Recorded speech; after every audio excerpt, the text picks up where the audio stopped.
Muy buenas noches, señores. ¿Cómo están? Bienvenidos. Padre, en el nombre de Cristo te damos gracias por este tiempo, por esta oportunidad, Señor, y por el amor con el que nos trataste el día de hoy. Te agradecemos por todo alimento, Señor, por toda bendición espiritual, por todo lo que nos diste, por toda tu gracia, Señor. No la merecíamos y decidiste otorgárnoslas. Gracias por elegirnos y sobre todo, Señor, te pedimos que sigamos haciendo tu voluntad. En el nombre de Cristo Jesús. Amén. Muy buenas noches, señores. Bienvenidos. Gracias por su tiempo. Gracias por estar aquí. Gracias por sus hogares. Que Dios bendiga sus hogares. Cada día somos más. Hoy sí me estoy sorprendiendo de que este año sí hay muchas personas que quieren leer la palabra del Señor. Eso es increíble, ¿no? Y ojalá sigamos creciendo. Que toda la gloria, toda la honra sea para nuestro Dios Padre Todopoderoso, porque es para Él todo lo que hacemos. Vamos a iniciar con la lectura de los capítulos de hoy. Hoy iniciamos con el libro de Éxodo. Ayer terminamos con los 50 capítulos del libro de Génesis. La verdad, eso es para todos los que han estado siguiendo las lecturas, para todos los que hemos estado pendientes, pues, merecen una felicitación. Todavía no acabamos enero y ya leímos 50 capítulos de la palabra del Señor. Imagínense eso. Entonces hoy vamos a comenzar con un nuevo libro, el libro de Éxodo. Ahorita empezamos. Pero antes, ¿qué vimos en el capítulo 49?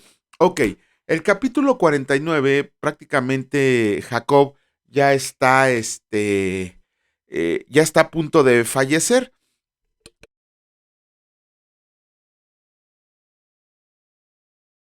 Ya está a punto de fallecer y ¿cómo se llama? Y llama a todos sus hijos para darle la bendición que les correspondía. A cada uno de ellos les dio una bendición, pero esa bendición también se traduce como una profecía. ¿Por qué? Porque todas esas bendiciones se fueron cumpliendo con el paso del tiempo. Todas esas profecías, recuerden que aquí menciona a Jacob Israel, a sus hijos, pero más adelante ellos se convierten en los padres de las tribus. De los 12 hijos de Jacob salen las 12 tribus del pueblo de Israel. Y vamos a empezar, vamos a resumir así muy, muy resumidito de qué se trata las palabras que le dio a cada uno de sus hijos. Primero empezó con Rubén, obviamente él era el primogénito. Sin embargo, Jacob siempre supo que Rubén cometió un pecado terrible, que fue meterse con su concubina, con esta Bila, ¿no? La que le había dado 2 hijos. A Rubén no le importó que fuera concubina de su padre y se metió con ella. Por lo tanto, Jacob le quitó el derecho de primogenitura, la doble porción de la heredad que le correspondía. Y como vamos a ver ahorita que veamos la bendición de José, se la otorgó a él. Ajá, de hecho, a Rubén lo único que le dice, bueno, sí, te toca algo, pero no te va a tocar lo que te podría haber tocado si no hubieras cometido ese gran pecado que cometiste. Después empieza con Simón y con Leví, con Simeón y con Leví. Ajá, a ellos les profetiza y los bendice en el sentido de que iban a ser esparcidos por todas las demás tribus de Israel y nos damos cuenta conforme vamos a ir leyendo la palabra del Señor que por el crimen que cometieron contra el pueblo de Siquem, tanto Simeón como Leví fueron esparcidos en todas las tribus. De hecho, si nos damos cuenta cuando hacen censos, cuando hacen el conteo de las tribus, cuando hacen la genealogía, la tribu de Simón es la más pequeña de todas las tribus, aún más pequeña que la de Benjamín, que ahora que veamos jueces, va a estar bien canijo lo que le pasó a Benjamín. Y a Leví no se, más adelante vamos a ver que Dios decide no otorgarles ninguna posesión, ningún terreno. Sin embargo, sí manda hasta que se construyan 48 ciudades, cuatro en cada una de las tribus, que iban a ser ciudades para los levitas. Esa fue su bendición. Además, ¿qué más bendición necesitaban cuando ellos les fueron encargados todas las cosas del Señor? Dios mismo les dice que Dios sería su heredad. Ajá. En cuanto... eh, y de ahí seguimos con Judá, el que fue, ¿cómo se llama? El que cometió el pecado con Tamar, del cual salieron Fares y Sara. y de Faras viene la línea mesiánica. De hecho, eso es lo que le dice Israel. Les digo, es a grandes rasgos lo que les dijo Israel en cuanto a la bendición y la profecía que les dijo a cada uno de sus hijos.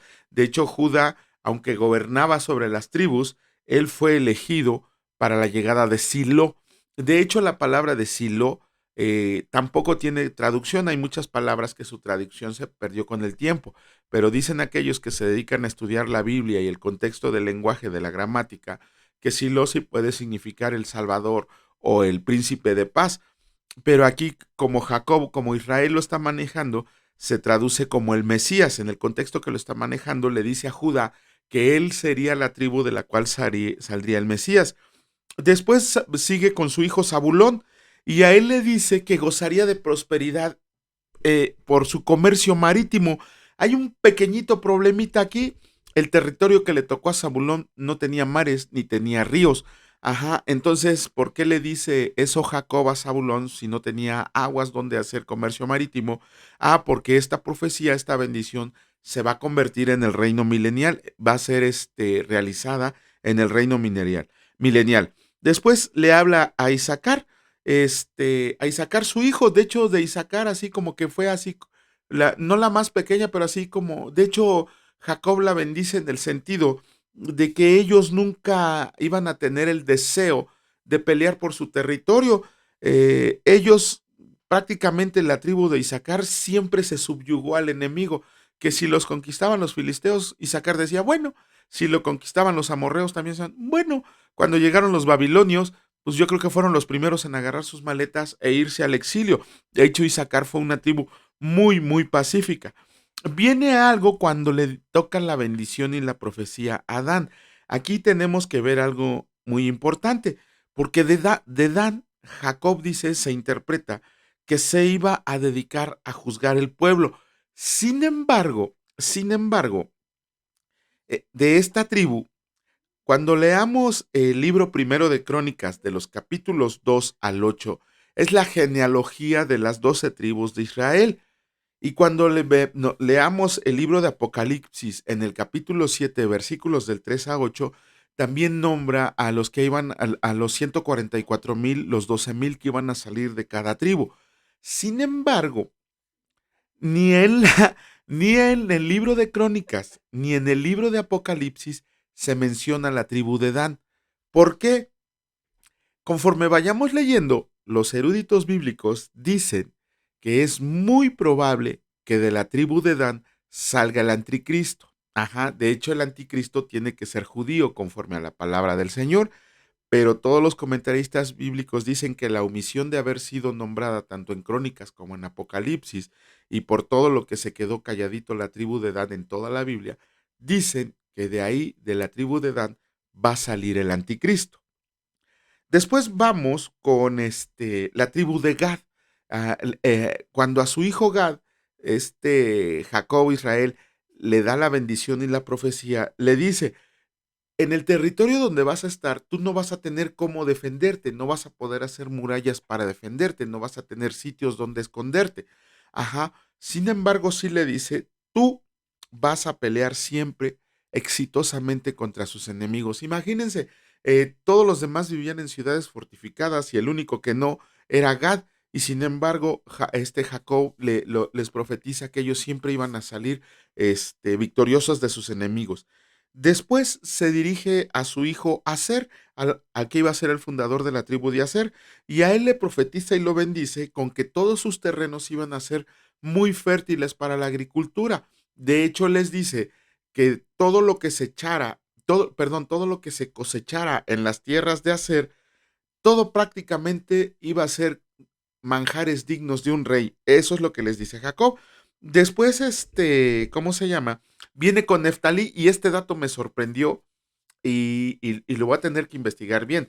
Lo leí en dos comentarios, por eso digo, como que no me convenció y lo voy a tener que prestar mucha atención porque los dos comentaristas bíblicos que le leí, que fueron Matthew Henry y William MacDonald, coinciden en una cosa que yo no me había dado cuenta, y es que he leído varias veces la palabra, según yo, ¿no? A Neftalí, a su hijo Neftalí, Jacob la compara con una sierva que salta alegremente cuando es liberada de su prisión. Hace una analogía a que ella lleva las buenas nuevas o que las esparce rápidamente. ¿Por qué? Dice tanto Matthew Henry como William MacDonald que todos los discípulos verdaderos de Jesucristo, todos los 12 apóstoles, a excepción de Judas el traidor, todos salieron del territorio de Neftalí. Todos, absolutamente todos. Esa fue la bendición y la profecía que le dio Jacob a su hijo Neftalí. Créanme que también es un dato que me sorprende porque nunca había prestado atención a eso y pues ya me dio el Señor mucho más que investigar porque dicen así los dos comentaristas. El único que no salió de Neftalí fue Judas el traidor. Entonces por eso Jacob le profetiza que es como una sierva que salta alegre después de que es liberada de su prisión y riega las buenas nuevas rápidamente. Luego viene el hijo consentidazo, a José. A José lo bendice, a él le da la doble porción que le hubiera correspondido a Rubén, porque estuvo alejado de él, porque sus hermanos lo traicionaron, por todo lo que sufrió como esclavo, por todo lo que sufrió a José, le correspondió la doble porción que le hubiera tocado a Rubén. Además de que, como habíamos visto el día de ayer, Jacob reconoció como hijos suyos a los hijos de José, a Efraín y Manasés, y también a ellos les tocó, ¿cómo se llama? Una porción de la heredad de Jacob. Ajá. Y por último, le da la bendición a Benjamín. A Benjamín lo bendice y le profetiza, aún cuando estuvieron a punto de acabar con esa tierra, la tribu de Benjamín iba a ser una tribu de guerreros, una tribu de soldados, una tribu de hombres valientes. Tan es así que en la lectura del Antiguo Testamento nos vamos a dar cuenta que los más fieros guerreros que menciona la palabra del Señor salieron de la tribu de Benjamín. Por ejemplo, podemos señalar que el más feroz guerrero del Nuevo Testamento, así, hace, en la mañana estábamos platicando mi esposa y yo le decía a mi esposa que Pablo sí tenía un carácter muy fuerte y que sí se agarraba moquetazos a sus alumnos, por lo menos a zapes, por la manera en que era Pablo. Él era muy aguerrido y Pablo salió de la tribu de Benjamín. Ajá. Con eso acaba el capítulo 49. Ay, les ofrezco una disculpa.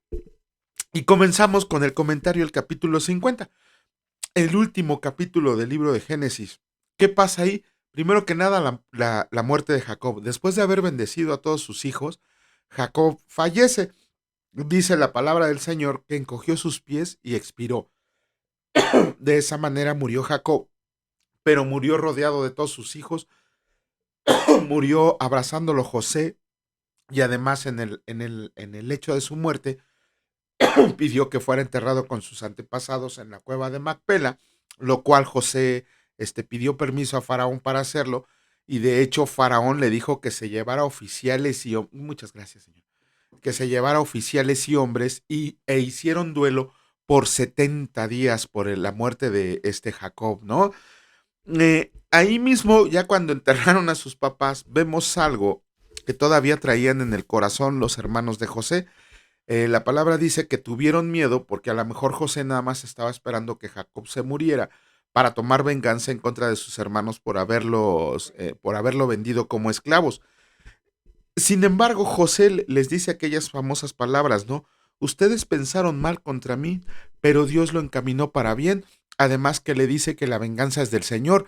Entonces realmente José, él sí había perdonado desde que los volvió a ver. ¿Quién sabe desde cuándo los perdonaría? Pero en el momento en que los volvió a ver, no sintió ningún rencor en contra de ellos. Al contrario, siempre tuvo el deseo de correr a abrazarlos. Como comentario final, podemos decir algo del libro de Génesis. Génesis inicia sus dos primeros capítulos con la creación perfecta de Dios. Génesis empieza con la creación perfecta de Dios y termina con un ataúd. Eh, del capítulo tercero hasta el 50, prácticamente 48 capítulos del libro de Génesis, la palabra se la plaza hablando del hombre, de su caída, de su restauración, de la fe y de todo esto. Esto nos tiene que demostrar que desde el principio, Dios siempre está interesado en nosotros. Bueno, vamos a comenzar con la lectura del día de hoy. En esta ocasión nos toca iniciar con el libro de Éxodo. Eh, bueno, vamos a hacer un pequeño comentario del libro de Éxodo. ¿Y qué significa Éxodo? De hecho, la palabra Éxodo está sacada de la Septuaginta. Su nombre está en griego y se dice Exodus y significa salida. En hebreo, se me olvidó el nombre. ¿No te acuerdas cómo se llama el libro de Éxodo en hebreo? No, está, si me permiten un momento, se los digo. Ay, ¿qué es esta? A ver, permítanme ustedes un momento. Sí, aquí está. Perdone, es que les quiero dar el nombre de cómo se pronuncia o qué significa el libro de Éxodo en hebreo. Aquí está. Déjenme pongo mis lentes porque esta sí tiene la letra muy chiquita. En hebreo, el libro de Éxodo se llama Sipra Apakmakama. ¿Qué significa? Libro de la salida. Así es, en hebreo, perdón, es en arameo, de hecho, es Sipra Atmakana y se traduce como libro de la salida. Lo estoy tomando de la Biblia Peshitta en español. Bueno, ¿quién es el autor? Moisés. No hay ningún erudito bíblico tiene la duda de que fue escrito por Moisés. De hecho, es el segundo libro de Moisés y consta de 40 capítulos. La fecha de escritura. Éxodo abarca desde el nacimiento de Moisés, más o menos por allá del 1525 a.C., hasta la construcción del tabernáculo, que es aproximadamente en el 1446 antes de Cristo.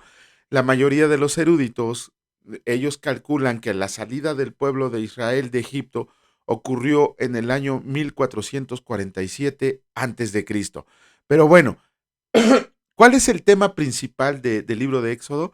La redención y la liberación divina, perdón. Y no solamente se refiere al pueblo de Israel, sino también se refiere a la persona de Moisés.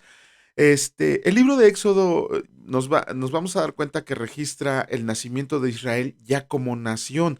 Ajá. Si se acuerdan ustedes, los hebreos llegaron a Egipto con 70 personas nada más, hablando de los puros varones. Pero en 430 años que pasaron, dice la palabra, si los contamos, que llegaron a ser entre 2 y 3 millones de personas a los que Dios cuida, alimenta y sustenta. Vemos que la figura clave del libro de Éxodo obviamente es Moisés, pero es un hombre que siempre dudó seriamente de su papel como líder de la nación de Israel, además como director del pueblo de Dios. Lo único que el Señor mantiene y que la palabra dice es que siempre se mantuvo firme en su compromiso con el Señor. Ajá. Vamos a ver que Moisés nació en cuna hebrea. Fue cuando el faraón egipcio mandó matar a todos los niños. Lo vamos a leer. Ajá. Pero eh, por, ¿cómo diríamos? Por propósito de Dios, Moisés terminó perteneciendo a la realeza egipcia, realeza a la que no despreció, sino que se escapó de ella. ¿Por qué? Vamos a ver también ahí por qué Moisés escapó de Egipto y pasó 40 años en el desierto, 40 años donde recibió una completa preparación por parte del Señor para el propósito para el cual había sido llamado. Bueno, vamos a comenzar con la lectura. En esta ocasión nos tocan 2 capítulos del libro de Éxodo y vamos a empezar con el capítulo 1 y escrito está: Aflicción de los israelitas en Egipto. Estos son los nombres de los hijos de Israel que entraron en Egipto con Jacob. Cada uno entró con su familia: Rubén, Simeón, Leví, Judá, Isaacar, Zabulón, Benjamín, Dan, Neftalí, Gad y Aser. Todas las personas que le nacieron a Jacob fueron 70, y José estaba en Egipto. Y murió José y todos sus hermanos y toda aquella generación. Y los hijos de Israel fructificaron y se multiplicaron, y fueron aumentados y fortalecidos en extremo, y se llenó de ellos la tierra. Entre tanto se levantó sobre Egipto un nuevo rey que no conocía a José, y dijo a su pueblo: He aquí, el pueblo de los hijos de Israel es mayor y más fuerte que nosotros. Ahora pues, seamos sabios para con él, para que no se multiplique y acontezca que viniendo guerra, él también se una a nuestros enemigos y pelee contra nosotros y se vaya de la tierra. Entonces pusieron sobre ellos comisarios de tributos que los molestaran con sus cargas, y edificaron para Faraón las ciudades de almacenaje, Pitón y Ramesés. Pero cuanto más los oprimían, tanto más se multiplicaban y crecían, de manera que los egipcios temían a los hijos de Israel, y los egipcios hicieron servir a los hijos de Israel con dureza, y amargaron su vida con dura servidumbre, en hacer barro y ladrillo, y en toda labor del campo, y en todo su servicio, al cual los obligaban con rigor. Y habló el rey de Egipto a las parteras de las hebreas, una de las cuales se llamaba Cifra y otra Fua, y les dijo: Cuando asistan a las hebreas en sus partos y vean el sexo, si es hijo, mátenlo, y si es hija, entonces viva. Pero las parteras temieron a Dios y no hicieron como les mandó el rey de Egipto, sino que preservaron la vida a los niños.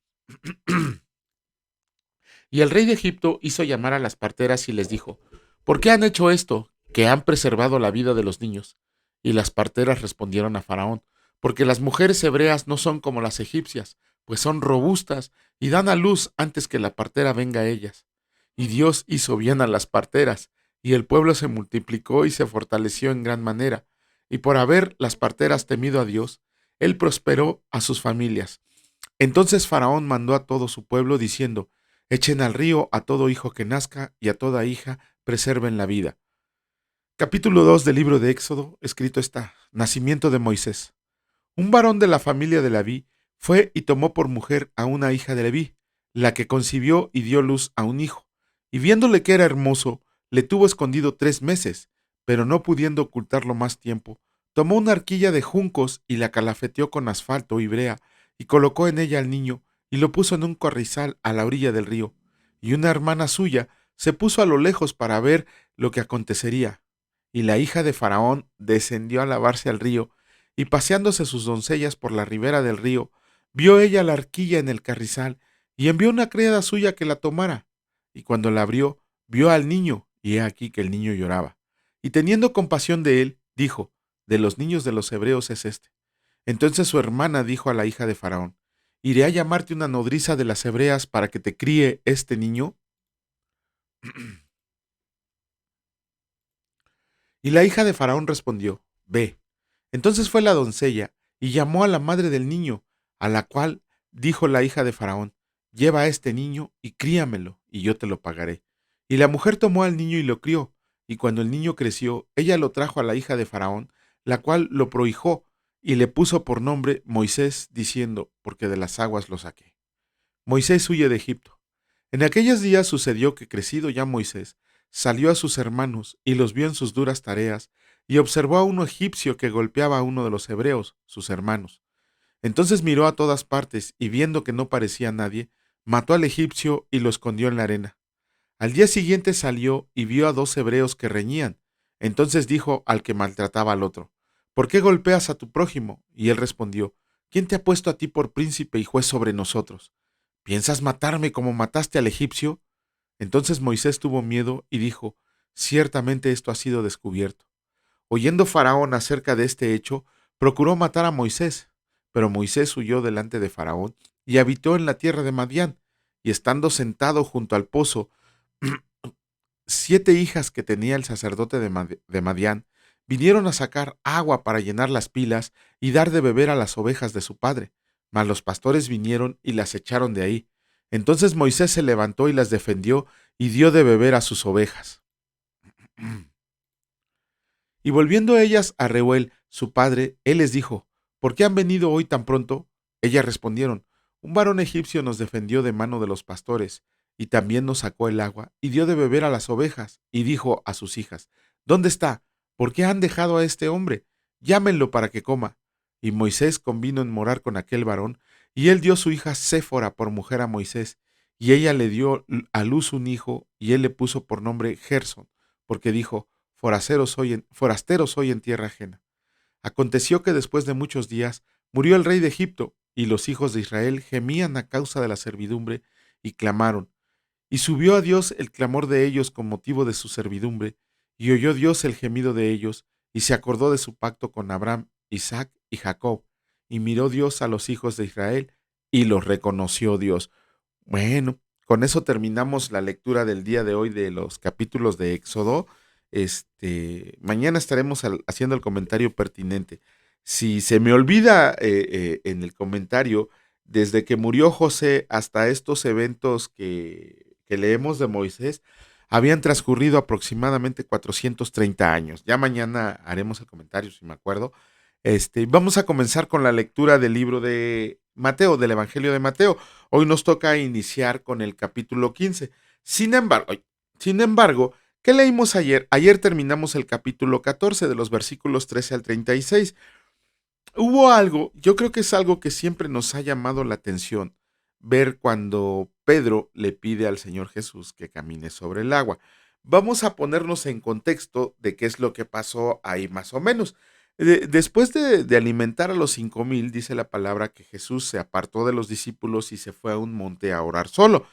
Los discípulos entraron a la barca y pues obviamente se quedaron dormidos. Eran pescadores, la mayoría de ellos no les costaba trabajo dormir, ¿cómo se llama? En una barca. La palabra dice que como a la cuarta vigilia de la noche, estamos hablando que eran aproximadamente entre 1 y 6 de la mañana, cuando se desató una fuerte tormenta. Y los discípulos estaban bien asustados, estaban ahí espantados pensando que la barca se iba a voltear. Cuando a lo lejos, en la oscuridad, yo creo que traían lamparitas o la luz del Señor les resplandeció. A lo lejos vieron una figura que venía caminando sobre la tempestad, en medio de la tempestad y sobre las aguas. Y de hecho, como no lo reconocieron, al principio todos se espantaron, ¡ay, un fantasma!, ¿no? Y todos pues ya no sabían qué hacer. Fue cuando el Señor Jesús les habló y les dijo, no teman, soy yo. Ok, tenemos que ver una cosa aquí. Primero, algo que tenemos que aprender, algo. Esto lo tenemos que aplicar en nuestra vida. Siempre, siempre, en medio de las tormentas de nuestra vida, en medio de las pruebas, en medio de los desiertos, en medio de donde estemos, tenemos que comprender que Jesucristo está caminando con nosotros en la tormenta, en la tempestad.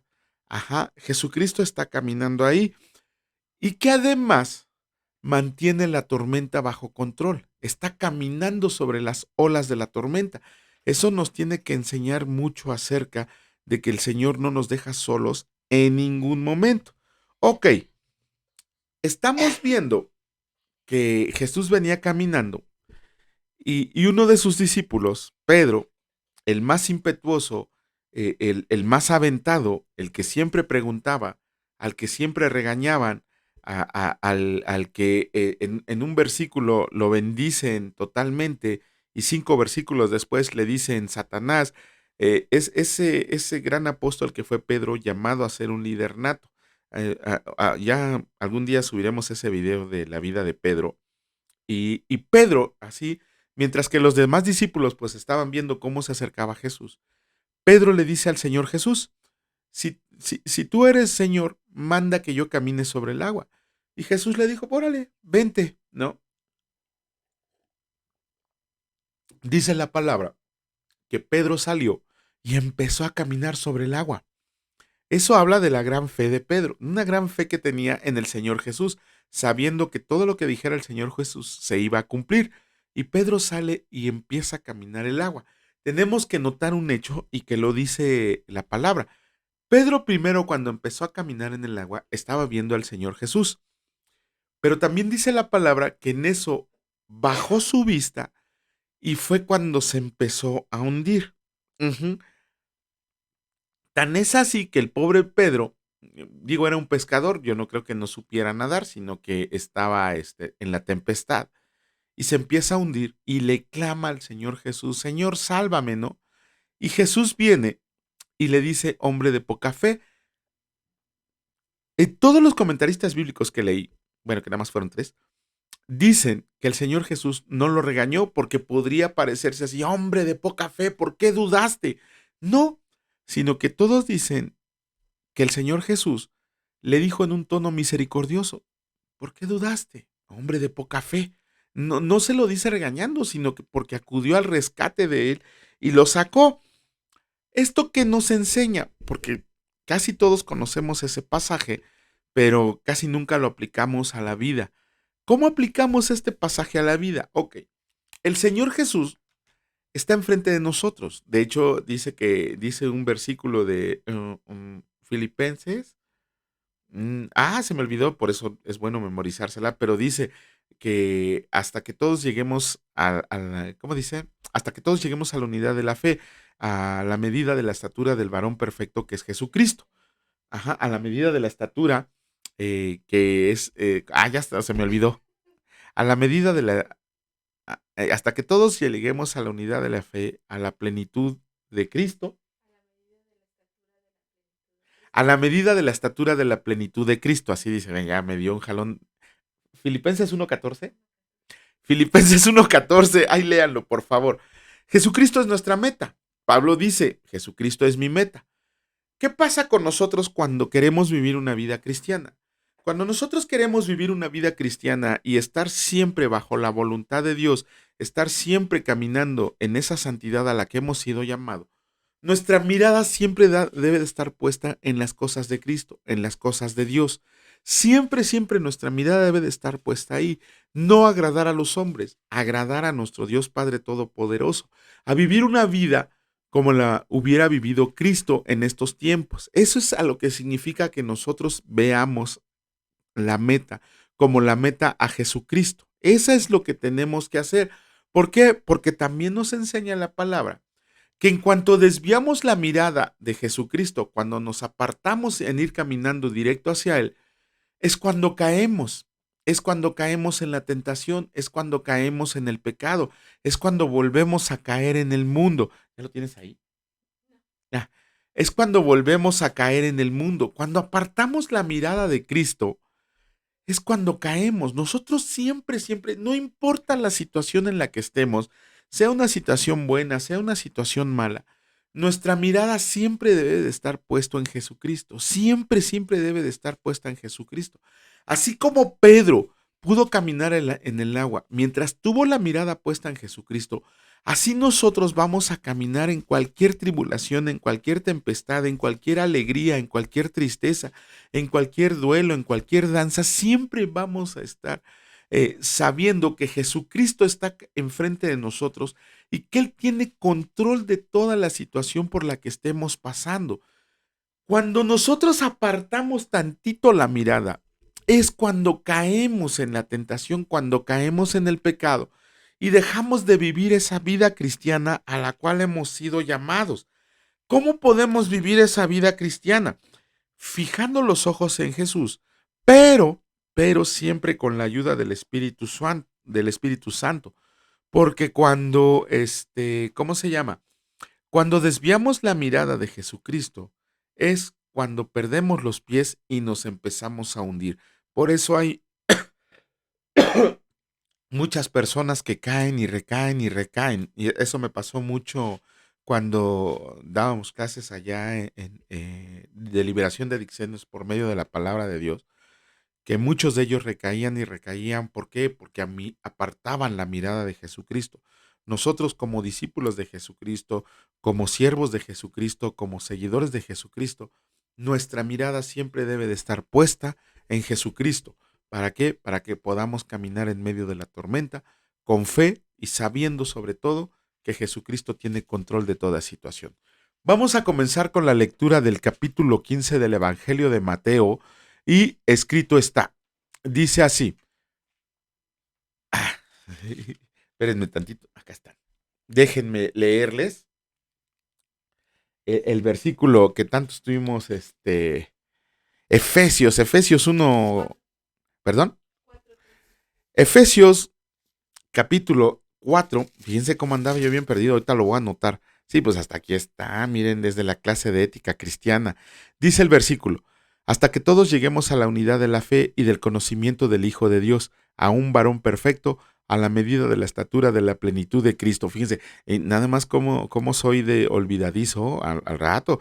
Y fíjense, yo le ayudaba a este maestro a dar la clase de ética cristiana. Este era nuestro versículo base para la clase. 6 meses lo teníamos que decir diariamente y se me olvida ahorita. Es Efesios capítulo 4, versículo 13. Bueno, Vamos a comenzar con la lectura del Evangelio, del capítulo 15 del Evangelio de Mateo, y escrito está: lo que contamina al hombre. Entonces se acercaron a Jesús ciertos escribas y fariseos de Jerusalén, diciendo: ¿por qué tus discípulos quebrantan la tradición de los ancianos? ¿Por qué no se lavan las manos cuando comen pan? Respondiendo él, les dijo: ¿por qué también ustedes quebrantan el mandamiento de Dios por su tradición? Porque Dios mandó diciendo: honra a tu padre y a tu madre, y el que maldiga al padre o a la madre muera irremisiblemente. Pero ustedes dicen: cualquiera que diga a su padre o a su madre: es mi ofrenda a Dios todo aquello con que pudiera ayudarte, ya no ha de honrar a su padre o a su madre. Así han invalidado el mandamiento de Dios por su tradición. Hipócritas, bien profetizó de ustedes Isaías cuando dijo: este pueblo de labios me honra, mas su corazón está lejos de mí, pues en vano me honran, enseñando como doctrinas mandamientos de hombres. Y llamando así a la multitud, les dijo: oigan y entiendan, no lo que entra en la boca contamina al hombre, mas lo que sale de la boca, esto contamina al hombre. Entonces, acercándose sus discípulos, le dijeron: ¿sabes que los fariseos se ofendieron cuando oyeron esta palabra? Pero respondiendo él, dijo: toda planta que no plantó mi Padre Celestial será desarraigada. Déjenlos, son ciegos guías de ciegos, y si el ciego guiare al ciego, ambos caerán en el hoyo. Respondiendo Pedro le dijo: explícanos esta parábola. Jesús dijo: ¿también ustedes son aún sin entendimiento? Ahí sí se enojó. ¿No entienden que todo lo que entra en la boca va al vientre y es echado en la letrina? Pero lo que sale de la boca, del corazón sale, y esto contamina al hombre, porque del corazón salen los malos pensamientos, los homicidios, los adulterios, las fornicaciones, los hurtos, los falsos testimonios, las blasfemias. Estas cosas son las que contaminan al hombre, pero el comer con las manos sin lavar no contamina al hombre. La fe de la mujer cananea. Saliendo Jesús de ahí, se fue a la región de Tiro y de Sidón, y he aquí una mujer cananea que había salido de aquella región, clamaba diciéndole: Señor, hijo de David, ten misericordia de mí. Mi hija es gravemente atormentada por un demonio. Pero Jesús no le respondió palabra. Entonces, acercándose a sus discípulos, le rogaron diciendo: despídela, pues da voces tras nosotros. Él respondiendo dijo: no soy enviado sino a las ovejas perdidas de la casa de Israel. Entonces ella vino y se postró ante él diciendo: Señor, socórreme. Respondiendo él dijo: no está bien tomar el pan de los hijos y echarlo a los perrillos. Y ella dijo: sí, Señor, pero aún los perrillos comen de las migajas que caen de la mesa de sus amos. Entonces respondiendo Jesús dijo: oh mujer, grande es tu fe, hágase contigo como quieres. Y su hija fue sanada desde aquella hora. Con eso terminamos la lectura correspondiente del día de hoy. Y mañana, si Dios lo permite, estaremos haciendo. Ahorita me acaban de saltar dos cosas: esto de la mujer cananea y lo de mandamientos de hombres. Tiene que ver ahí con ciertos escritos. Entonces, ya mañana el Señor me dirá cuál es el comentario que haremos. Padre, en el nombre de Cristo te damos gracias por tu palabra, por este hermoso manual de vida que nos dejaste para aprender de ti, Señor, para conocerte, para amarte, para glorificarte, para aprender una vida, a vivir una vida que a ti te agrade, Señor. Gracias porque tú siempre mandas a nosotros la palabra, el versículo, el capítulo correcto para comprender el mensaje que tienes para hoy de parte de ti a nosotros. Te pedimos, Señor, que en esta semana que inicia nos acompañes donde quiera que nos vayamos, que bendigas el fruto del trabajo de nuestras manos, que nuestra canasta rebose de alimentos, Señor, que el agua nunca falte en esta tu casa ni en la casa de todos tus siervos, y que siempre, siempre en medio de la tormenta tú camines frente a nosotros, estés parado frente a nosotros, sabiendo que tenemos que tener la mirada puesta en ti. Te alabamos y te bendecimos en el nombre de Cristo Jesús. Amén. Que Dios les bendiga, señores, y si Dios lo permite, nos vemos el día de mañana. Dice mi esposa: bye.